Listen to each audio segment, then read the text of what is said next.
Jokowi itu 2 periode mengajukan undang-undang perampasan aset ini selalu macet di DPR.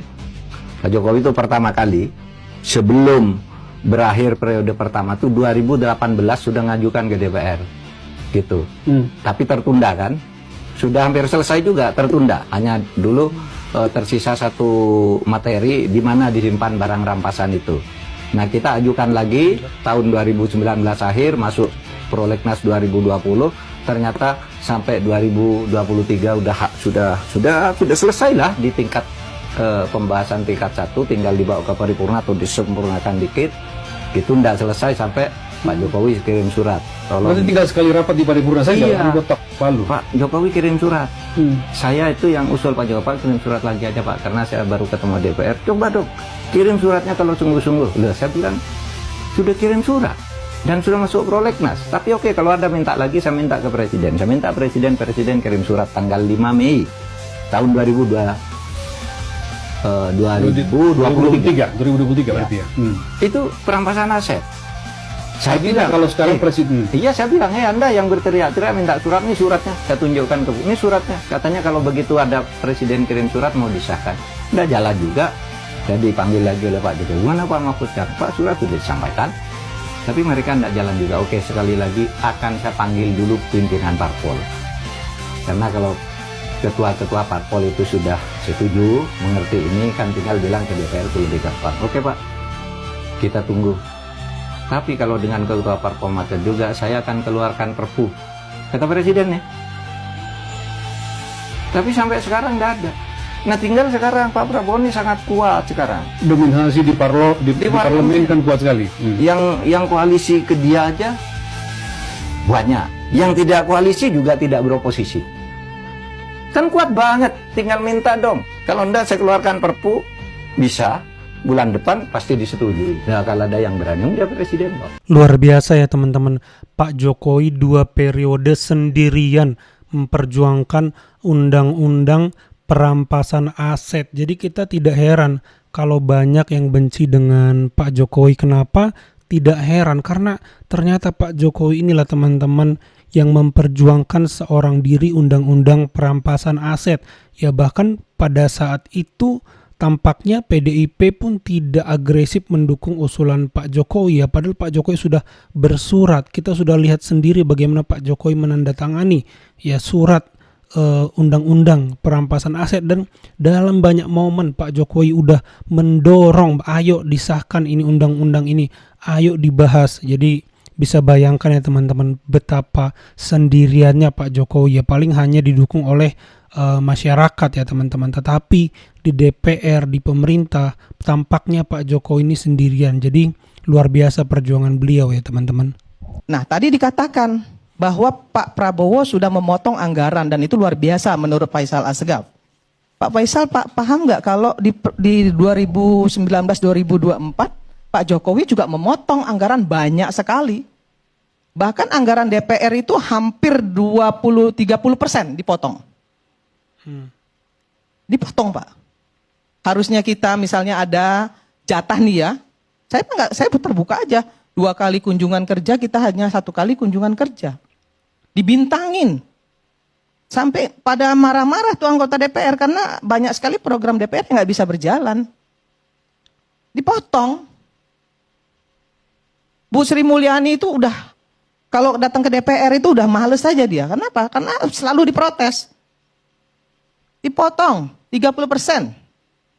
Dibintangin. Banyak sekali, bukan 1-2. Ya, perjalanan dinas ASN juga dipotong sama Pak Jokowi. Kemudian anggaran DPRD dipotong sama Pak Jokowi jadi PP 33. Yang tadinya kalau keluar kota bisa dapat 10 juta, dia hanya dapat 2 juta. Itu di era Jokowi juga.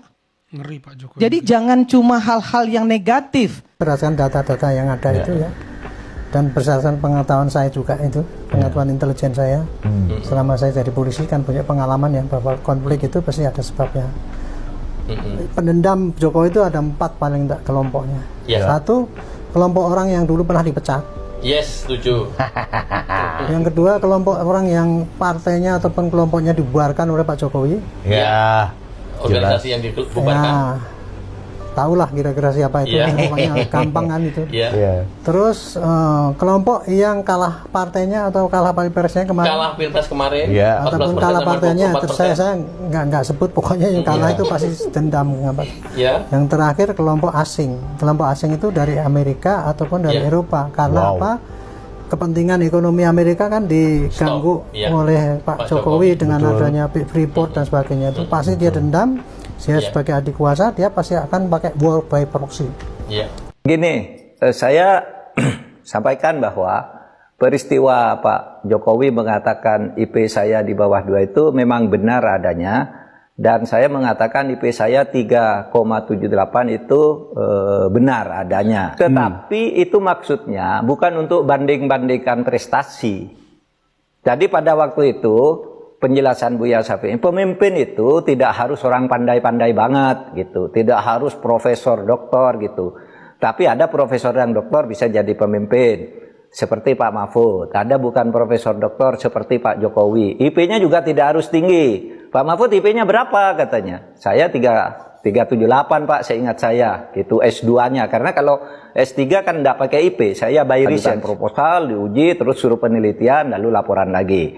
Itu tidak pakai IP mata kuliah seperti sekarang di tahun itu. Tapi saya 378 S2-nya. Kalau Pak Jokowi berapa gitu? Pak Jokowi bilang, saya hanya di bawah 2 kata pendidikan IP sebenarnya untuk menunjukkan bahwa pemimpin itu tidak harus ber-IP tinggi gitu loh cerita pada waktu itu.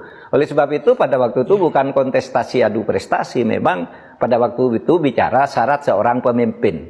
Nah itu terjadi Mas. Nah dan itu disebut di dalam buku Roy Suryo, enggak apa-apa, benar memang peristiwa itu terjadi. Cuma konteksnya bukan persaingan prestasi, bukan pamer prestasi, indeks prestasi, waktu itu adalah syarat kepemimpinan.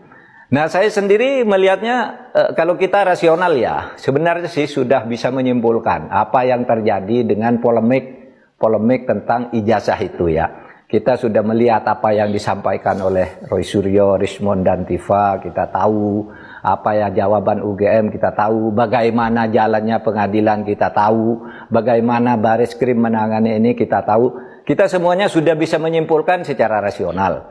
Nah oleh sebab itu kalau saya sih, saya makanya tidak ikut-ikut campur bicara gitu, lelah gitu. Bahkan sekarang ini udah agak apa namanya ya, udah muncul istilah-istilah yang tidak bagus lagi ya. Dulu kan kita berhasil menghilangkan istilah kampret. Ya itu teman-teman, Menko Polhukam yang di era Pak Jokowi adalah Profesor Mahfud sendiri membuat kesaksian bahwa Pak Jokowi ini memperjuangkan undang-undang perampasan aset ya teman-teman. Jadi tidak heran kalau Pak Jokowi disebut sendirian, bahkan partainya pun tidak mendukung ya teman-teman.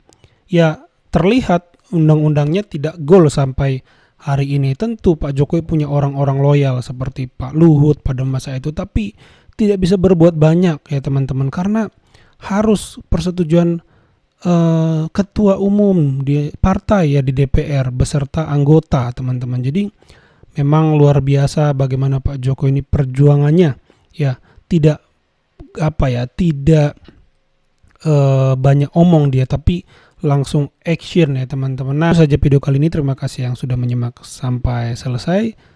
Kalau menurut teman-teman bagaimana, coba tambahkan di kolom komentar. Sampai jumpa di video saya selanjutnya.